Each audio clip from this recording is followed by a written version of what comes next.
राम राम। नमस्कार। कैसे हैं आप लोग? निश्चित ही आप सब लोग बहुत स्वस्थ होंगे, ऐसा में पूरा का पूरा विश्वास है। प्रत्येक महीने में जब कृष्ण पक्ष बिल्कुल समापन की ओर होता है तो जो समापन की तिथि होती है उसी को हम लोग अमावस्या के नाम से जानते हैं। अमावस्या तिथि का अपना एक बहुत महत्व है। अमावस्या 9 में से किसी भी दिन पड़ जाए तो बड़ा शुभ मानते हैं और प्रत्येक दिन की अमावस्या का अपना एक शुभ महत्व होता है। अमावस्या होती किस लिए है? अमावस्या पितरों के पूजन के लिए होती है। पितृ कौन?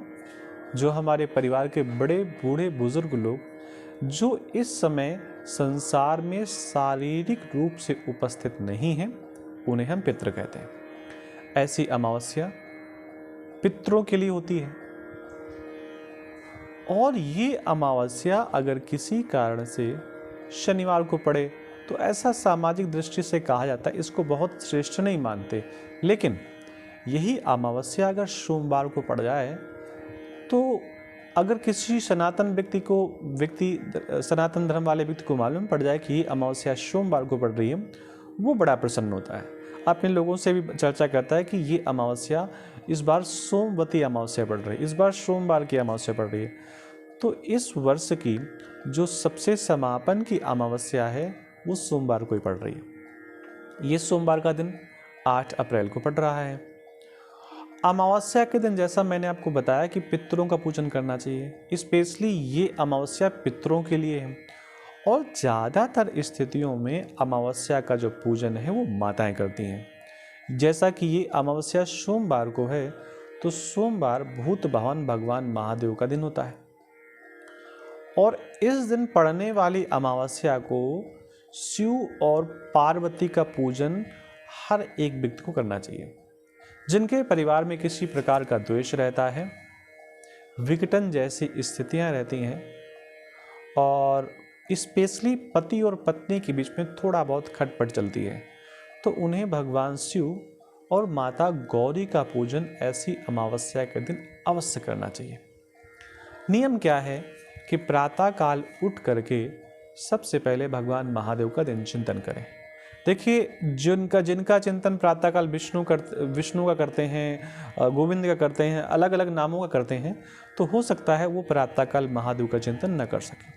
अगर ऐसी स्थिति है तो उसमें कोई संदेह वाली बात नहीं है। कहने का सिर्फ और सिर्फ एक मोटिव है, एक ही मान्यता है कहने की कि प्रातःकाल उठने के बाद ईश्वर का ध्यान करें, परमात्मा का ध्यान करें, ईश्वर का धन्यवाद करें कि आपकी सकुशल आपकी आंखें खुल गई। और उठने के बाद अपनी नित्य क्रियाओं को करने के बाद आप स्नान करें और जब तक स्नान न कर लें तब तक किसी से बात न करें। इस बात का विशेष रूप से ध्यान रखें। जब तक आप स्नान न कर लें प्रयास करें कुछ खाएं पिए नहीं। पानी तो पी सकते हैं, कोई समस्या नहीं है, लेकिन कुछ खाएं बिल्कुल नहीं, चाय वह मत पीजिए। स्नान करिए। स्नान करने के बाद पुनः मन ही मन स्नान करते समय ही अपने पितरों का ध्यान करिए। संभवता है तो 1 लोटा जल उठ करके जहाँ से सूर्यदेव आपको दिखाई दे रहे हैं, आप उनको जल अर्पण करके अपने पितरों का फिर साधुवाद दीजिए और ईश्वर से प्रार्थना करिए कि ये जल हम आपके लिए अर्पण कर रहे हैं। ऐसे आप करिए। विशेष बात यह है कि जब भी कोई व्रत किया जाता है, पूजन किया जाता है, तो पूजन और व्रत में दान का बहुत बड़ा महत्व होता है। बिना दान के पूजन और व्रत सफल नहीं होता, इसलिए आप दान अवश्य करें। अब दान किसको करना है?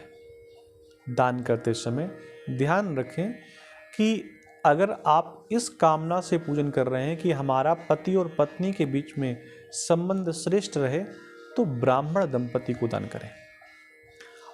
अगर आप इस उद्देश्य से दान कर रहे हैं कि हमारा वैवाहिक जीवन सुखमय रहे, जल्दी से विवाह हो जाए, शीघ्र हो जाए, तो आप किसी ब्राह्मण की पत्नी को दान करें। और आपके मन में कोई कामना नहीं है तो भी आप किसी वेद पाठी ब्राह्मण को ही दान करें। वेद पाठी शब्द यहाँ पर उपस्थित होते ही मन में कई प्रकार के कन्फ्यूजन क्रिएट हो जाते हैं। वेद पाठी का मतलब ऐसा विप्र जो शरीर से तो ब्राह्मण हो लेकिन नित्य नैमित्तिक वेदों का पाठ करता हो, वेदों का अध्ययन करता हो। बहुत लोगों के मन में ये भावना बनी रहती है कि देवता चढ़ी सुहारी और पता नहीं कोई भी खा ले। देखो, इस भावना को थोड़ा सा मन में समझो। किसने लिखा, क्यों लिखा, कुछ नहीं पता, लेकिन अगर आपका दिया गया दान किसी गलत हाथों में जाता है, उसका दुरुपयोग होता है, उसका सदुपयोग नहीं होता, तो ये आपके प्रति ठीक बात नहीं है। इसलिए वेद पाठी ब्राह्मण को दान देने की बात कहेगी। अगर वेद पाठी ब्राह्मण नहीं है, आपके आसपास कोई सन्यासी है, आप उसको दान कर सकते हैं। अन्न का दान आप किसी को भी कर सकते हैं, जो भूखा है उसे आप कर सकते हैं। इसमें किसी प्रकार का आपको भेदभाव करने की, कोई देखने की आवश्यकता नहीं कि किस वर्ण का है, किस जाति का। पीपल के वृक्ष की 108 परिक्रमा करने के लिए बताया गया, लेकिन आप जितनी कर सकते हैं उतनी करिए। प्रदक्षिणा के समय जब आप परिक्रमा करेंगे तो अपनी व्यवस्था के अनुसार, अगर आप 108 परिक्रमा कर रहे हैं तो आप 108 दाने रख लीजिए। वो चने के रख लीजिए, गेहूं के रख लीजिए, जौ के रख लीजिए, मूंगफली के रख लीजिए, और एक एक परिक्रमा करते समय उन दानों को आप किसी दूसरे पात्र में रखते जाइए। ये तो बात हुई तब जब आपके पास धन थोड़ा कम है तब। लेकिन अगर आपके पास धन की व्यवस्था है और आप और अच्छा कर सकते हैं, तो जैसे इस समय अंगूर का मौसम चल रहा है, आप 108 अंगूर ले लीजिए। और अगर आपकी व्यवस्था बहुत अच्छी है, ईश्वर की भरपूर कृपा है, तो ऐसी स्थिति में 108 केले लेकर के पीपल के वृक्ष की परिक्रमा करें। केले आप 108 ले सकते हैं। परिक्रमा अगर आप 108 नहीं कर सकते तो आप उनको लेकर परिक्रमा करिए, भगवान का ध्यान करिए, और वो पूरे के पूरे केले के फल, आम के फल, जो भी आपने लिया है, और अगर आपने गेहूं का दाना लिया है तो आप वहीं पर अपनी व्यवस्थाओं के अनुसार किसी को दान कर दीजिए। कुछ भी घर में लाने की आवश्यकता नहीं है। ये बिल्कुल ध्यान रखिए कि जो भी आपने दान के मन से या दान के भाव से कोई वस्तु निकाली है, वो घर आते आते बिल्कुल भी आपके पास न बचे। इस बात का विशेष ध्यान रखें। घर पे रखने की आवश्यकता नहीं, जितनी जल्दी बट जाए उतना ही आप करिए। और भगवान शिव और माता पार्वती की कृपा आपके ऊपर बरसती रहे। इसी के साथ बहुत बहुत शुभकामनाएं। शायद मैं बताना भूल गया, ये अमावस्या 8 अप्रैल को पड़ रही है। कोई बात नहीं। आप सबको राधे कृष्णा, नमस्कार, जय जगन्नाथ।